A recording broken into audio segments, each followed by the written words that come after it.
Oh, All right. We are live with episode 109 of the Start Build Grow Show. Usually I ask my co-host Randy Brothers how he's doing today, but I think he's out doing something fun. I think he got a new car that he's out racing or something like that. Kyle, does that seem like something that Randy would do, or what do you think? I think that goes to the core of what Randy would do if given the opportunity. And I've seen the car he's racing, so I'm sure he's having a ball today. I, I think he's missing out because you've been on the show before, but I mean, everybody loves some Kyle Larson, right? I think he's missing out right now. Well, there's probably some truth to that, but again, knowing what car he's in, I don't know that I would have me on the show or go drive the car. I might be tempted. I might be tempted to go do what he's doing today. It seems Right? like You can't so. blame him. You can't blame him. No, But maybe so we could cut it short and just maybe join him. What do you think? I'm in. Should we just Yeah, call it? Should we call it quits should or we just what? call him up and tell him we're on the way? Yeah, we're on the way. We cancel the show. Or maybe Episode just come 109. pick us That's up. it. He Yeah. could just swing by and pick us up, Brady. Let's go for a little joyride. we got Nathan else in the house. He said, "What's up, boys? What's up, Nathan? How we doing, my friend?" So okay. Kyle, how long have you known Randy? I know he's not here today, but how do you guys kind of get connected? What happened there? I've known Randy since 2010, I think. So we met when I was when there was legislation that was trying to get passed here in Colorado that would have been very damaging to most of the contractors that I know that were doing restoration work, particularly roofing. And so I, just being a tiny little humble contractor, saw this legislation coming down the pike and said this is not good for our industry or for guys like myself. And so I just started reaching out to people, my competitors that I never even talked to.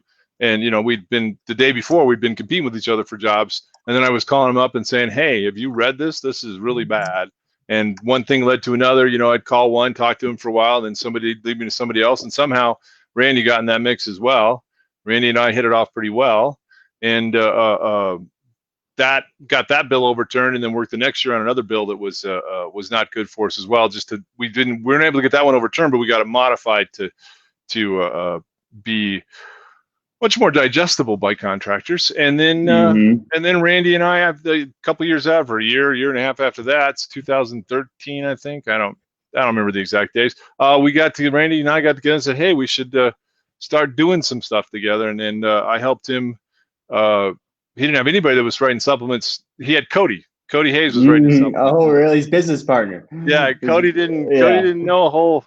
Cody had come at it from a whole different arena, so he didn't really know the supplement game, as it were. And so Randy and I started working together so I could write the supplements for Elite, and then it's just the relationship's grown from there. I've watched him, blossom into all of this stuff. We've talked a lot about the Roofing Academy before it ever got going. How there's a real need for information that gets put out, viable, accurate, legitimate, ethical information that gets shared with other contractors, and sharing together is that's been my whole career since the early 2000s. That's whenever I had something I needed to get bought or something, so I found, well, back in the day when I was doing it just for myself, nobody else, there was Mm. hardly anybody that supplemented files at all. Everybody just took, the insurance companies, maybe you'd sit in the truck with the carrier or with the adjuster, and you guys would negotiate the amount he was going to pay for it, and then he'd write a check right there for whatever it might be. You got some of that, but for the most part, if it wasn't that, and you were dealing with a job that had already been adjusted by the insurance company, most guys were just accepting whatever was on there because they didn't know they could get anything more. And I started thinking, well, this isn't. Well, actually, I didn't even start thinking that. We were doing, because we had an opportunity to do some houses down in a neighborhood in Castle Rock that were, I don't know, 14, 18, 20 square, something like that. But back then it was mostly 3 tabs, and there was no, there wasn't even tear off back in the day. There was no drip edge. So these are little tiny houses where you stood a chance to make. They were easy to sell, but you'd make a couple $100, right, over your cost. Mm-hmm. Well, we figured out as a company that's not going to work. We can't really do much on $200. That's back when everybody wanted to do wood shakes. Wood shakes was the thing because that's where all the money was. So nobody even wanted to Right. mess with asphalt. Asphalt roofs for insurance were a complete waste of time. But there was a lot of asphalt roofs that got damaged by hail, and so we started trying to figure out, well, okay, so how can we make this, better for us as a company. And then one thing led to another. You started realizing, well, they're not even paying for the things that they have to, that we need to have in there. They didn't even include them in the estimate. So that's kind of the background from where I got to where I'm at here is realizing that I forgot what the first question was. Nate, what was the first question? Who cares? So pretty much, so you met Randy. You ended up doing supplementing for him, and that's kind of how you got into the supplementing game then, and started really getting your skill sets there. Exactly. I was by then, I when I did meet Randy. Okay, so after we got the legislation passed, I was also in Colorado. They had passed legislation that said first party claimants or insureds had if the insurance company was unreasonably delayed in denying the claim, then the new law said that a first party claimant could pursue the insurance company for double damages plus attorney's fees if it was found that they unreasonably delayed and denied the claim. Well, that language that said about defining a first party claimant said a first party claimant or somebody acting on their behalf. On their behalf to me meant I'm a contractor, I'm acting on their behalf. So I took 7 different insurance companies to task on that. Most of them settled, but Allstate, thank God, decided that they weren't going to pay. And so I lost at the district court level. It took a long time to find an attorney even to take that on. They thought I was some crazy roofer that's going to sue an insurance company. This is insane. What were you then? If you weren't a crazy roofer that was going to sue? That's what if you're going to, you have to be crazy to sue insurance companies. Yeah, and no contractor had ever done it the way I was trying to do it. So anyway, I found another attorney. There was just enough. This was in like 2009, 2010. After the crash, the economy was terrible. There was a lot of people coming out of our industry. So there was there was a lot of energy in our industry. And so I found another attorney that took it up after that. After the first one did the best he could, but neither one of us knew what we were doing. And then the second guy, Keith Frankel, he took it to an appeals case for me, Colorado Court of Appeals, and we won there. So all of that wrapped into started to build Randy. I'd been working with Randy on the legislation. They all knew, all the contractors began to understand the things that I'd been working on and what I've been trying to do to help contractors. And so that's, it was just a natural fit for Randy. Randy needed somebody that could get the supplements going, and I was in a position. I'd spent so much time fighting legislation and trying to take care of. My wife used to tell me that if I'd put half the effort into focusing on sales, I wouldn't be doing this today, because I didn't, I was that guy. I put the sales aside because this was much more fun going down to the Capitol where they weren't paying me a freaking penny, but to fight for the rights of contractors was a lot more fun to me. Apparently than focusing on making a successful huge business. So at that point I switched gears. I'm not going to do the actual contract anymore. I'm just going to help contractors to do better. Found my kind of path. It only took me 40 some years. I think that was 9 years ago. So 48. Just took me 48 years to get there. That's all. Yeah. That's it. 48 years. I love it. You're probably going to go through at least 5 or 6 more transformations before. How old are you now? What, you like 25 or something? 28. Yeah. You can switch at least 3 or 4 more times. I think I probably will. will. Always trying to do things. So then what was it like when you first doing supplementing for Elite? What were you kind of learning there, and what was that like? Well, what was it like when I first started Elite? I guess because I've kind of already had the foundation for supplementing files. I've been doing since 2002 or something like that. So, but then the volume with Randy it exploded quite a bit, because Randy was never the fool. He always focused on getting sales. He knew how to focus on making sure he had the sales. He was good at that, and it worked really, really well. I mean, he's built himself a very nice sized company. I don't know if he advertises how big he is, so I'm not going to say it, but he does pretty well. And in that, I just started really honing my craft on trying to get, how do we get these supplements bought? What are all the what's all the structure behind why things are the way they are, and start always asking questions about this or that, or why why can't we do this? It's all designed for our side anyway, the way it should be is well, at least what I've developed is into, I want to make sure that you're ethically getting paid a fair and reasonable margin. That's really what it comes down to is, I'm not the kind of guy to throw stuff against the wall just to get it paid for, because maybe you can, because it happened before.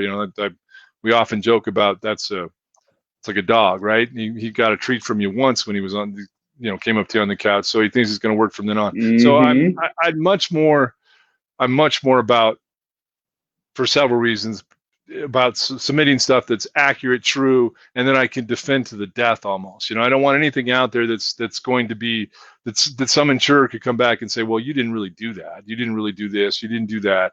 This whole trading off. Yeah, we didn't really do that, but you paid for X and I did Y, and the two kind of go together. I'd just rather ask for Y and tell them why I need the Y. And so that I built the whole.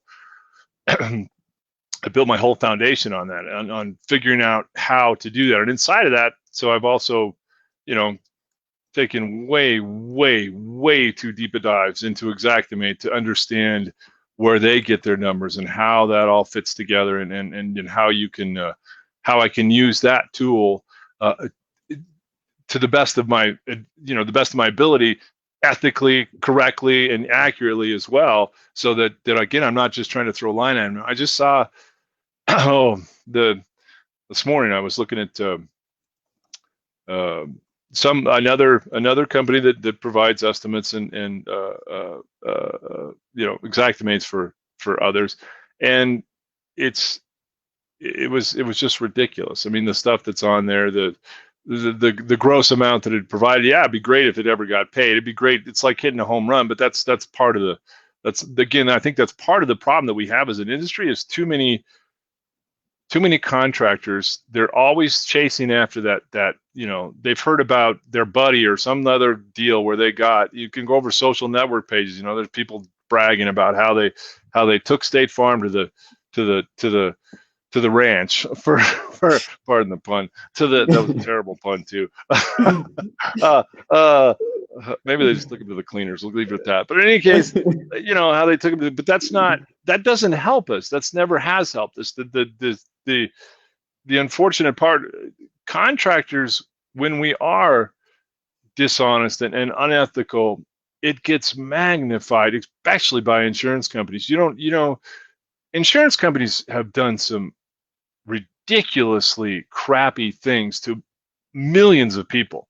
But it's not like you hear about State Farm or Allstate or American Family. I mean, you hear some things, but you don't hear much. And they've gotten, State Farm got sued for manipulating engineers down. And it was not a class action, but the ones that reported were people that worked for them, independent adjusters that actually worked for State Farm, and said they are forcing engineers to manipulate their reports. And this was I forget what it's called, but when you have something that's hurting the public like that, and you report it, you sue for that, it's a whistleblower. It's kind of like a whistleblower thing. It's a big deal, and they won like $2 million, something like that. But that's compared to, if you added up all the things that Lord knows there's some contractors that aren't completely above board. But if you added everything that contractors have done compared to what State Farm probably does in 1 year, it would pale by comparison. However, when a contractor goes out and rips off, 100 homeowners somehow or another, it's big news, and they're down at the Capitol passing legislation, because look at these nasty contractors that are just taking advantage of the public and just screwing them at every corner. And don't look at us. We screw them every day for just $50, but it adds up to like $3 billion a year. But don't look at us. Just look at this guy. Look at how bad he was. He did this or that or the other thing. So that's another reason why I think as contractors, we need to, at all times, try to do everything completely above board. That's the one thing we can have on them, I suppose. Not that they care. They're multi-billion-dollar corporations, and God bless them. They need to report to their stockholders, and they've got to make money. I get that, but we can't afford not to be 100% legit. We had Matt Collins out here in Arkansas with Collins and Son Roofing. He says killing it. So he's loving the heat that you're bringing, Mr. Larson. Now, when we're talking about supplementing, contractors supplementing? What are some of the biggest issues or errors that you're seeing that contractors are doing that we can either help them save money or earn some more money? Well, I think I mean, it would start with that's a multifaceted question, Nick. So there's okay. There's not one thing that contractors doing, because again, contractors, if you're a contractor and you're trying to write a supplement, you're trying to get the insurance to pay, you're a contractor. You're not an insurance guru, supplementer, negotiator, right? That's not what you do. You need to focus on your business. You need to focus. That's one thing I got to give to Randy. If we're gonna, granted he's not here and we're propping him up a lot, and maybe and he's driving a super fast, nice car, and the hell. Probably listening to this. He's probably listening to this while he's driving his car, and he goes faster as you give him compliments. Yeah. But he was smart enough to see that wasn't where he wanted to be. That's not the area of his expertise. So for a lot of poor contractors, that's what they get stuck with. They get stuck with having to deal with these, this 7,000-pound gorilla in the room called the insurance company, and try to negotiate and settle a claim with them when he's got to, as a contractor, I'm out there, I've got to pay the labor when the job's done. They're not going to wait. My supplier, they'll wait a little bit sometimes, but they're not going to, if you do it in the middle of the month, that bill's going to be due, within 30 days. So you got to pay that bill. So you're at such a complete disadvantage when you're trying to negotiate with an insurance company, because you're looking at all your bills that you need to pay, and you've got, I don't know, 50, 100, whatever $1,000 in AR that's coming from insurance companies. And as soon as the homeowners get it, then it's got to go to the mortgage company. That could take another 30 to 60 days. So you get in this trap where you're chasing down the money because you need it, and so you don't have time to really focus on what needs to be focused on, which is the sales and making sure your production's working really well, because you can move a lot more money in production than you can in sales and insurance work, quite honestly. So, but you get stuck in, it takes up half of your time or a third of your time just dealing with the damn insurance companies. That's a problem. So the biggest, you as a contractor, first and foremost, is you need to decide if this is something you like doing. If you like doing it, then get some people to help you in the other areas of your business. Get the sales manager that's one of those rock and roll guys that just goes gangbusters on getting sales, and get production people to help you out. So you can't wear all those damn hats. It's really, really hard to wear. Even some of the best, most profitable contractors I know are not necessarily huge volume contractors, but they stay small. But this is one area that they don't mess with. That this is where they do sub this out, so they can focus on doing again what they do. If you're a single man operation with very little overhead and very little staff, and you're doing $5 million a year, you're doing really, really, really well for yourself. So, but that comes with knowing, again, what your strengths are, and not trying to do everything. Like my wife said, and maybe I did listen to her in a kind of a inverse way, because I stopped trying to be a contractor and started trying to help with this, because this is what I love doing. I mean, I could do this 16, 18 hours a day, which is ridiculous. It's absolutely ridiculous. But I've never get tired of trying to figure out how a different way to get insurers to take care of contractors the way they need to be taken care of, to get you guys the margins you guys deserve, or that you don't even deserve. You have to have, if you want to survive, you have to have these kind of margins. Otherwise, you're gone. It's 85% in 5 years, 90% in 10 years. It is a very tough, very, very, very tough business. I don't think people give it near the credit it takes. There's so many moving parts in trying to be a contractor and deal with customers and suppliers and labor and just all the stuff, and then the insurance companies on top of that. It's not for the faint of heart, that's for sure. So, so that I think is decide if this is something if this is what you want to do, get other people to help you. And then as far as submitting the supplements, I think the best piece of advice is know why you're submitting what you're submitting. Know the details. Know the actual gory details about whatever it is that you're asking for better than the insurance company knows. That's I was I was a roofer. I was a guy pounding the nails back in 30 years ago. So that was one of the advantages I had over. Well, I still have that advantage over most guys because not many of them are roofers. But certainly over insurance adjusters and insurance companies, I understood the exactly why. So I could explain it in great detail what really went into just something as simple as removing step flashing and try to manipulate and put it back, and about how the siding is going to be a real pain in the ass. You have to pull the nails. So those kind of detailed descriptions about what we're doing and why is very helpful when you're dealing with the insurance company as well. If you know your industry, your trade, then that's going to be that's going to help you a lot. And if you don't know your trade, make sure you're talking to people that do know your trade and understand that. Our industry in the 30 whatever years it's been since I've been in it, it's changed. The labor, again, I was labor back in the day. That's how I got into roofing, because I wanted to drink beer, and roofing seemed like a good way to make money. Our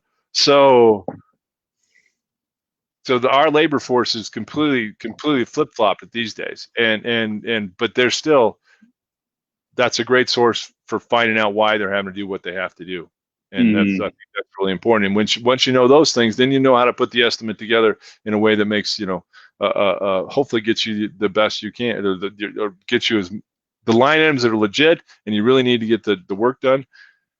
And then you're up against of Xactimate published pricing and the insurer's, gigantic tool that controls the market and keeps the pricing down. And I have lots of great ideas of how to deal with that, but I don't have. There's no magic bullet, and nobody has a magic bullet. It's never going to change. Xactimate is owned by Verisk, which is the same people that provide all the risk data to the insurance companies. They also they write all the ISO.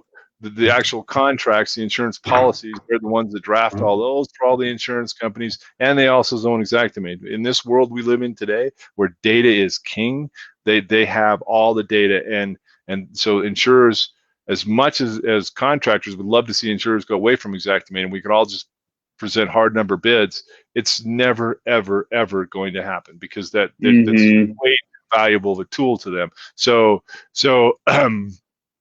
knowing that our foe is this gigantic 10,000-pound gorilla that we can't, there's Nick, you and I and Randy and the other, how many ever thousands of people might see the show, we're never going to beat them at that. So I've taken this approach that the only way to have any impact on that is to try to do it from the inside. I mean, they say that they survey contractors, and they do. But I just had an exchange with the pricing folks at Xactimate yesterday, maybe today. It was in asking them about detaching and resetting accessories like pipe jack, step flashing, and so forth, because State Farm is now telling me that we've talked to Xactimate, and they said that that's included in the remove and install shingle price, and it's not technically, it's not in there per Xactimate. That's the question I asked them. They said, no, it's not really included in that. But in our surveys and talking to contractors, they oftentimes talk about the price that they quote us, the $350 or $450 or whatever the hell it is. It includes removing and detaching, resetting pipe jacks or something else, or at least maybe not taking them all the way off, but taking them enough to get the shingles on and nail them. So I'm sure that they're feeding State Farm that information that their unit cost for just removing and replacing the shingles could be considered to include detaching, resetting vents and pipes and everything else. The problem is, they don't really get into the weeds with the contractors and ask them, hey, this is Xactimate, and if you were to write a unit price bid like we do in Xactimate, would you include pipe jacks as something as an additional labor item to just putting the shingles on, even if you weren't replacing the pipe jacks? And I guarantee you the answer 100% of the time would be, of course we'd want to get paid for that as well. But the way they run the surveys, it doesn't work out that way. And this is and they're the system's designed to, in my opinion, the system is designed to hold the pricing down. It's It's not by accident that happens. They do these surveys, and they get a cluster of prices, but they don't really identify who they are, and then they pick something in the median of the cluster, and that becomes the price. And then Xactimate says that it's, this is only a guide, and everybody, all our users should manipulate and modify the pricing as needed. But there is not one insurance company on earth that won't stand by Xactimate pricing as the Bible, and we don't deviate from this. So that's that in a nutshell. That's a pretty large nutshell. Is what we're up against. So these days, it's to try to kill the beast from the inside, or at least manipulate the beast from inside. Take what they're saying, whatever it might be, and this is what I do with insurers across the board. If insurers ask you for something, go get it. Go get it from them. Don't fight with them. Don't fight with them about why you shouldn't or have to do that. Just go get it. It's just so much easier. Again, they're the biggest bully in the room. There's no reason to, and everybody, all the other. I'll try to think of an analogy here. So, and I'm not coming up with a good one, but because the other people in the room, the insurers really like this big bully. So you don't fight with them in that end. If they ask you to go get better pictures, whatever they need, go get it for them. If they need an explanation, go get it for them. Oftentimes contractors, you see it again all over social networks that they don't want to, and I'm sure you guys that are either watching this or will be watching this that just hate these words.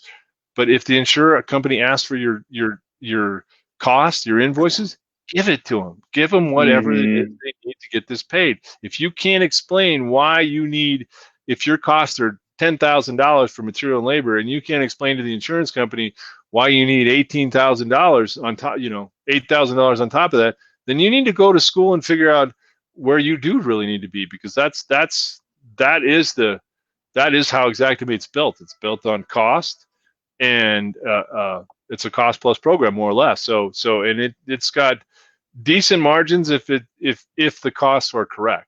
So that's a big deal to me. And again, that goes with my theme about understanding how it works from the inside. And once you understand that, then you can start to kind of tear it down, because then you can come up with reasonable arguments. Here's my cost, Mr. Insurer. I've got, here's my labor, here's my material, it came to this much, and this is what I need, and here's what you were offering me. That's what most of them don't even know. Xactimate, a base Xactimate, poorly written, offers a 30% gross margin, but no insurer knows that, and most contractors don't even realize that. So you can do a compare and contrast at that point. You can say, here's my cost, and then try to tell you, well, we'll give you 10 and 10 on top of that. Allstate's famous for this, or maybe it's American Family, I don't remember which one, but contractors always hate that. And it's if you just could show them, well, you can't just give me 10 and 10 because you were already offering 32% gross margin. So why would you cut me down to what amounts to a 16% gross margin? So those kind of things, knowing the tools that they like to use, that this is what they use. So let's figure out how to use it against them. Take what I often say, it's like, I'll dig the hole for them and let them step in, that kind of thing. So what we're going to do is we're going to thank our sponsors real quick, Kyle, and then from there we have a bunch of great questions from the audience that we're going to dive in, and then we make sure that we get those answered. But of course, the show would be possible. We're 109 episodes deep. Over 2 years. We want to thank Job Nimbus, the CRM that Randy built Elite Roofing on. Everything for your business in one place, so you can track your leads, jobs, and tasks from one easy-to-use software. So, Job Nimbus users are seeing a 43% average revenue growth, 8 hours a week saved per person, and 25% more payments collected. So if you want to check them out, check out jobnimbus.com. And our next sponsor is One Click Code. Kyle, do you know anything about One Click Code or Garrett Kurt? I do know both of them, and full disclosure, Garrett came to me. It was a couple years back, and kind of we met for lunch and talked about his One Click Code. And I'll be honest with you, my initial response was, well, Garrett, I don't need this. I get all this code information myself, right? So, and we talked some more about it, and he was obviously dedicated to making it go. And so well, good luck to you. I think that's fantastic, right? But I don't really need your program. This is I've got Dropbox pages full of code documents. Whatever I need, I can get it and send it. I'm never going to use your stuff. When he did get it up and running, I completely flipped. It's such a great package the way he's put it together. It's so presentable. And then I started to think about what he's really doing here is he's building a brand that's not only very beneficial to the contractor because it makes it easy. You can get put the address, all the codes, it's right there. He's also working on the insurers to get them to accept it as well. So it becomes something we can all rely on. And as he continues to grow this, he can research and find out about codes and make sure they're published and printed, and then we can use those without having to do what I did, without having to collect all these documents, without having a document file that's ridiculous, and then having to highlight the areas you need. It can all be there, and he's put it together, and he's also offers the material. Now you can get put in whatever material you're using, and it clicks back what what the manufacturer requirements are, because that's all code. So my hat's off to Garrett Curtin, One Click Code. He's done a bang up job of that thing, and I absolutely use it every week on stuff because it's just so easy. It's just too easy. Rick Lemon says, I love One Click. I don't know if I told you before, but he gave you a shout out too, saying that it was nice to see you on the show. Good to see your mug, Kyle. Those are the exact words that he used. So we got some good questions here, though. So let's see what we got. Brooks always got some good questions here. Let's see if I can pull this up, actually. How do you, no, here it might, hold on. Not to hide it, it looks like. How do you keep your cool when adjusters deny reasonable and legitimate line items and give the line cost of doing business, then deny GCOP? Supplements are getting more difficult with all documentation you must add to your Xactimate estimates. Worse since COVID. A lot to unpack there. So, first of all, how do I keep my cool when some of that's, look, I used to be back in the early 2000s. I was that guy. I was, an arrogant asshole to adjusters oftentimes and telling them you're just an idiot, blah, blah, blah, blah, blah, whatever. It didn't work. I mean, it doesn't. Again, they have, it's kind of like the police or inspectors. For contractors, everybody, you should know that you just don't argue with a city inspector because they have all the power. They're right. No matter what, they're right. Just do what they tell you to correct something, you just correct it, because it's a hell of a lot easier to get in a fight with an inspector. It's similar with adjusters. Remember, this is the insurance company, and they're the ones writing the checks. They're the one paying the bills for all of this. So love them or hate them, it's they write the checks that the money's the insurers, the homeowners. That's where all the money comes from. But unfortunately, they don't have any control over it once it goes to the insurance company. It ends up in their hand to distribute. So keeping that in mind, that you want this guy to help you, whether he's an asshole or not. It's not going to help you to be an ass back to him. It never does. I mean, there is times, I will say, I'm doing, I don't know how many tens of thousands of insurance claims I've dealt with at this point. So there is times when adjusters are just over the top, and I will try to knock them out at the knees, but not in a way that is. I try to do it in a passive aggressive way. That's the much more effective. I try to make them feel stupid if I can. So you just can't let it get to you. It's not personal. It's just, this is just what they do. They've got bosses too that are telling them this is what we're going to do. This is what you must do. And so then those people write their checks. So they don't give a crap what you think of them, because you're not giving them anything except, grief. So it's if you've got one on there, you just can't see reason, and like for State Farm, you can call back another day, or ask to speak to a supervisor potentially, though that used to work a lot better. It doesn't work so well anymore. It used to be a really great tool. But mostly keep your cool with them as well. Document your stuff. If you've got, go back and get the facts. If he's saying he can't pay for something for whatever reason because it's supposed to be included in the cost, well, then show him how it's not included in your cost. That's a great way. If he's saying this is the cost of doing business, say, well, it's really not, because it's that, here's my cost of doing business. So you don't see anywhere in here where I have this particular cost you're saying is the cost of doing it. Do you see it in my cost, Mr. Adjuster? Do you see it anywhere in my, in my P&L here? It doesn't exist. So it's not a cost of doing business. Mm-hmm. So that kind of stuff, take what they're saying and try to flip it back on them. They'll always, in one form or another, they will generally tell you what it takes to what or why they can't pay it. And if you can overcome that objection, just like when you're out there talking to the customer and that's saying, you're the 75th roofer that knocked on my door this week. If one more you guys show up, I'm going to get my my double barrel shotgun out and I'm going to have roofer target practice. But you want to be that guy that gets him to change his mind. So it's the same thing. You've got to put on your clever hat and try to figure out, how can I get this guy to come to my way of thinking. Not that it's always going to work. I mean, there's a appraisal process. You can, in Colorado, you can litigate if you need to. We can take it up and sue them if we have to. So that, as far as how to deal with difficult adjusters, that's just show them where they're wrong without coming off too aggressive. Write him back an email, explain what he said to you, and then point out the errors in his thinking and why it doesn't work. That's why I said about being prepared, knowing your costs, knowing all your stuff. The more you know about your craft, the better prepared you are. The better prepared you're for when adjusters come in with that kind of stuff. Yeah, he mentioned O&P too.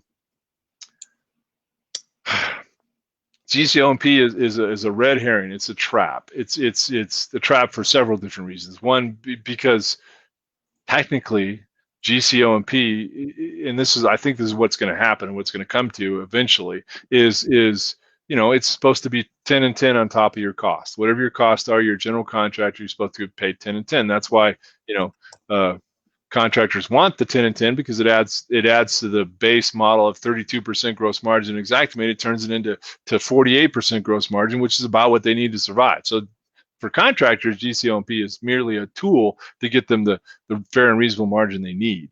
For insurance companies, it's a whole nother thing. So getting stuck in that GC-O&P trap, to me, is a mistake, because you end up arguing and talking about GC-O&P, which is there's no definition of what complexity and coordination is. It doesn't, back in the day, there was a time when if we had 3 trades on anything, and we turned roofing, gutters, and anything else. If we had to paint the pipe jacks, that was a 3rd trade. That was painting. So and we used to get a bot. We used to get O&P based on that kind of stuff. Of course, that spread like wildfire, and pretty soon you started seeing insurers come back with, well, no, it's not based on amount of trades or any of that. It's based on complexity and coordination, which makes no sense, because that's not even Xactimate doesn't define a complexity and coordination at all. They say GC-O&P is based on all the costs that aren't included in their line items, like your rent and your trucks and your insurance and whoever you got answering the phones and you got service tax. That's what GC-O&P is really supposed to pay, which all these guys do incur. It's just, again, the insurers, because they've changed the narrative on that.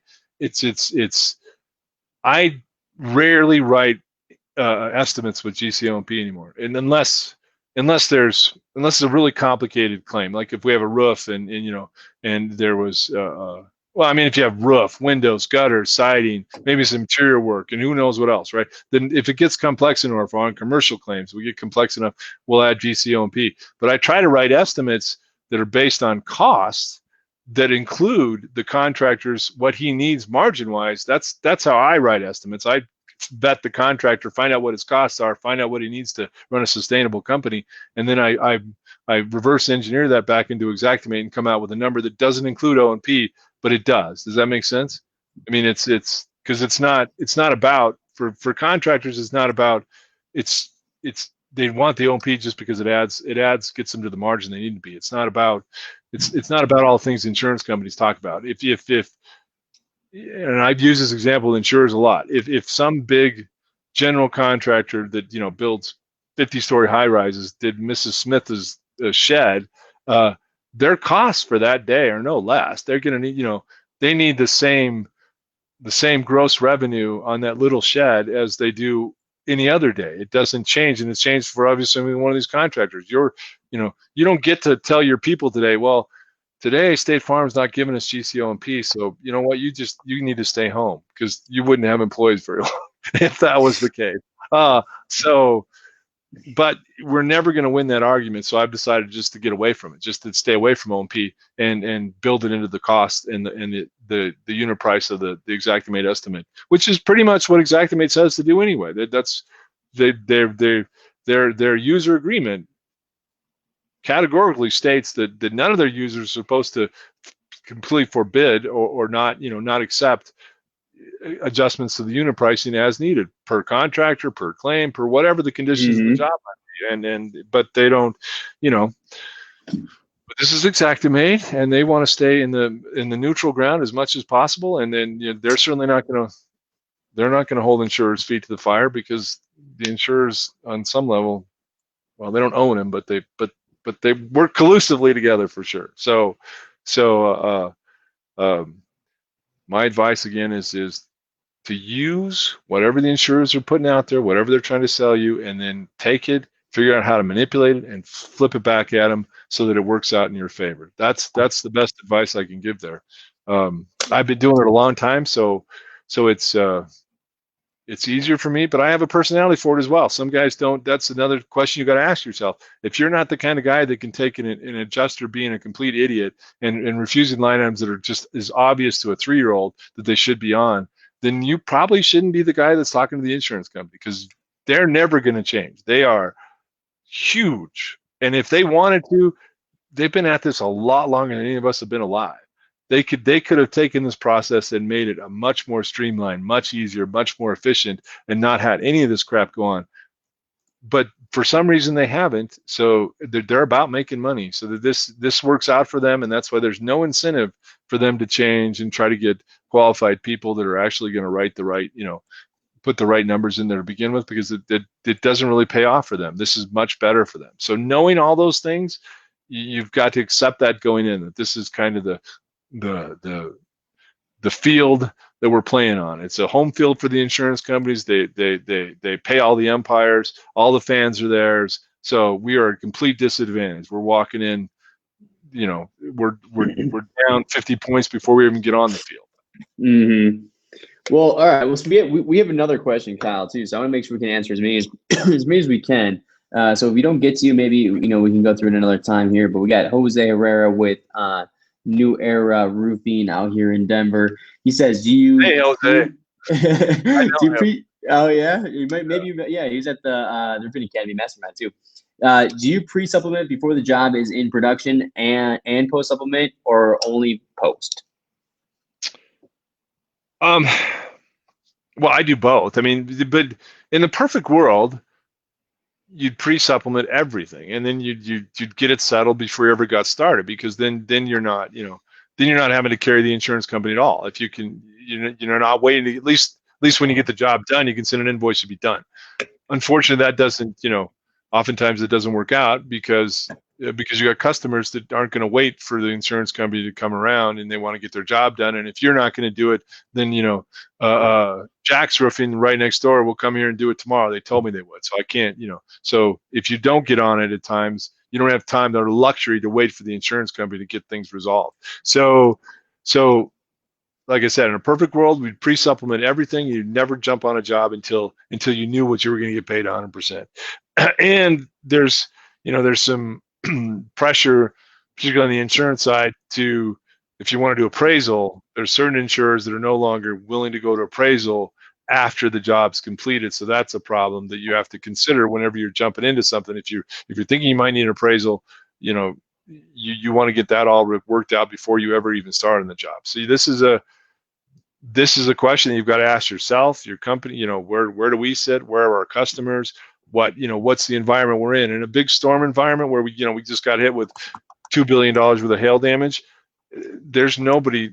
You could wait or not wait. You're still going to get plenty of work. But I guarantee if you wait, ask your customers to wait, you're going to lose a percentage of those to somebody else who's going to tell them they can do it today. So So that's there's no, like most things in this, there's no hard and fast rule of what makes the most sense. You've got to look at the environment, look at what you're in, know your customer. Some customers you can tell them, hey, you got to wait for a while. As with customers, if you're wanting to wait, one of the best leverage tools you'd ever have is make sure you get that deductible or get something deposit from them prior, and then you can ask them and set the expectations with them as well. Tell them, look, I want to do this great job for you. I'm going to do everything right. So I want to negotiate with the insurance, get this settled with the insurance company before I really jump on this. And you want me to get paid correctly too, don't you, Mr. Jones? You don't want me to come in here and just take a bath, right? That's why you're hiring me. So, and if you set that expectation, potentially you might find a bunch of customers that they'll kind of hold their breath and wait for you to get things taken care of and resolved. Mm-hmm. So let's try to get here. Maybe we'll get one more question and we'll kind of start to close out here. Let's see here. We got Brooke again. Brooke's always got some good questions, so we might as well go with it. What about the waste ridge starter argument? I've been using a waste calculator, but it adds time. Any other option in regards to that? Well, first thing I say is State Farm is now is paying for ridge. So since State Farm's 52% of the market, it's awesome.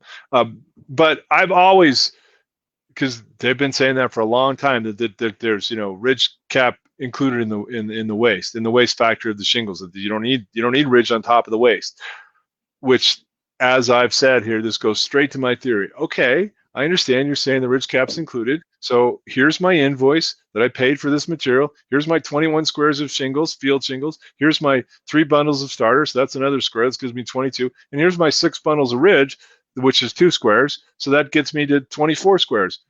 Mr. Adjuster, you said it's included, but you're only paid for 22.33 squares. I'm no genius, but 22.33 does not equal 24. So either up the waste, because you say it's included, or give me ridge cap. That's been the argument I've used successfully for a decade. That works really, really well. Because in the end, ridge cap in Xactimate pays something like $4.50 a square foot compared to most shingles, which are only maybe $250, $300, whatever. So you get paid a lot better for ridge cap. So even if they just want to give me the ridge cap and don't give me the starter, because it kind of works it works out in the wash. I get the money. If they want to add 2.5 squares of waste to the shingle price, that's fine too. It works out either way. That's generally where it is. So that's number one thing to do about that. Just give them your material invoice and highlight and point out where exactly how much material you did purchase, and then throw that at them. And I guarantee I can't even think of a time where they didn't say, okay, we get it. So, Kyle, as we kind of bring this thing to a close, my friend, as always great conversation with you. Tons of experience and information to share that can help a lot of people out there. So we kind of, we talk about a gold nugget that I want you to kind of take. Anything that you want to share and preach out to our viewers out there, all those roofing contractors out there, that you want to say, please do this, or here's advice I want you to use. But before I do that, what's the best way for them to get in touch with you if they want to connect with you? I'm available by phone for sure, so you can call me anytime, 720-309-7191, or I can be reached at Furtado Law Solutions, Kyle at Furtado Law Solutions, or I can also be reached at Kyle at myroofingexpert.com. Cool. And I just want to make sure, because I'm writing the phone number in the comments too, 720-309 and then 7191. Yes. Perfect. Got it in the comments there too. So what are you leaving? You got all this experience, you've done all these crazy things in the space to help out contractors out there. What are you going to preach to the viewers? Well, I think the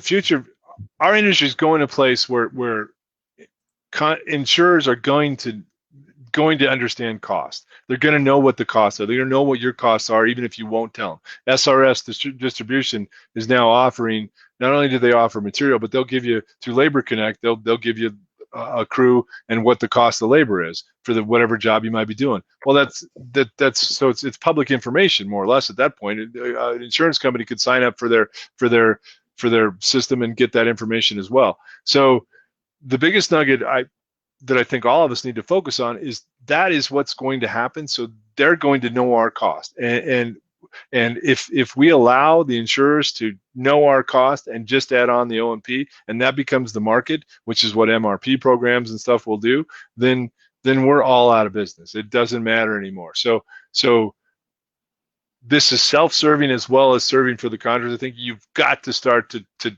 pound on the insurers about what you need, what you really need to run a sustainable company, so we can get that narrative. We can get them completely, as much as we can, off of 10 and 10 is enough. It's not enough. It's not enough for anybody. And they need to understand that you need a 35 or 40 or 45 or whatever the hell you need.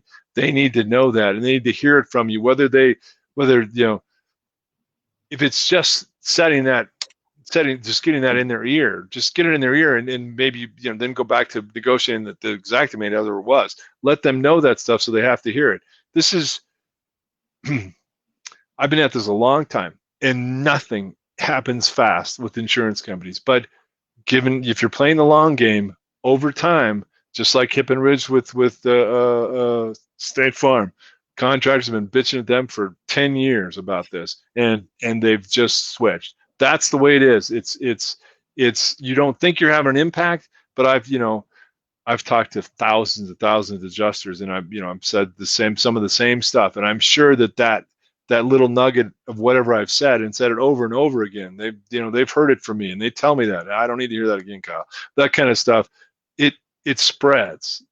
And in these days with social network and everything else, with all the stuff that the contract, if I come up with something today, back in the day, I'd come up with something that was new and effective, and I had to call my buddies, whoever the contractors I knew, and say, hey, try doing this, and this worked for me with State Farm or something else. These days, I could find something out today, post it on one of the I could post it on the Roofing Academy or something. I could post it somewhere, and before you know it, by the next day, everybody in the whole country is aware of it. So having those kind of discussions and putting that information out there and letting everybody know, letting not only your brethren know, but the insurance companies know, we have to have, if we're going to have sustainable, we're all going to be here. We got to get that message out there that the margins that we need are this, and not what the insurance company needs. Otherwise, it's going to end up being a whole bunch of gigantic MRP contractors, and none of us are going to exist anymore. And so that's kind of a dystopian look at it, but I really think it's the truth of where it's going. And I understand insurers, they are just like you. Granted, they're much bigger and they're a bunch of assholes, but they want to make money too. That's what they do. They want to make money. So you can't, this is strong as the strongest survive, right? So if they can figure out a way to get to where they only paying for labor and material plus 16% to whoever the MRP contractor is, that's what they're going to do, unless we somehow get that narrative changed.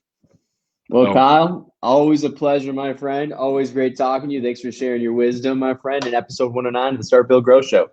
Nick, it was a pleasure being with you as well, my friend, and all the folks that are watching. Randy, we missed you. See you later, guys. Crash. Have a good one, guys. Talk to you. Bye-bye.